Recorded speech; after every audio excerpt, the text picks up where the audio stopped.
Depuis les 30 dernières années, on assiste à un processus de financiarisation de l'économie, c'est-à-dire un processus au cours duquel la finance s'impose de plus en plus à l'économie réelle. La financiarisation découle de plusieurs transformations qui ont eu lieu dans les années 80. Premièrement, elle découle de la transformation du rôle des banques.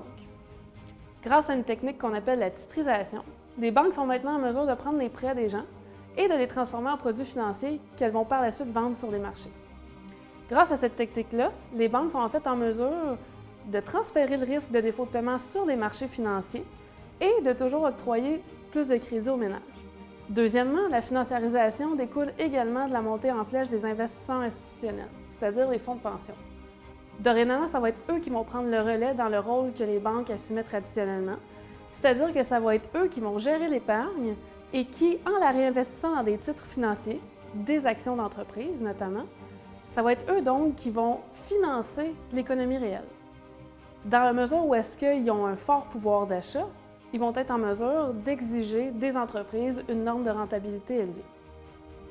La financiarisation qui découle des transformations qu'on vient de voir a des conséquences sur les individus. D'un côté, l'épargne des individus n'est jamais garantie.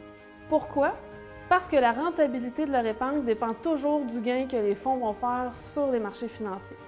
D'un autre côté, les entreprises, pour répondre aux normes de rentabilité de ces fonds-là, vont faire plein de coupures, notamment des coupures dans leur masse salariale et vont même aller jusqu'à des mises à pied. Pour pallier à cette situation-là de plus en plus précaire, les individus vont se tourner vers le crédit que les banques vont leur donner facilement grâce à la technique de titrisation qu'on a vue auparavant. Donc, comme on peut le voir, la financiarisation repose sur la précarisation de l'épargne, la précarisation de l'emploi et l'endettement de masse.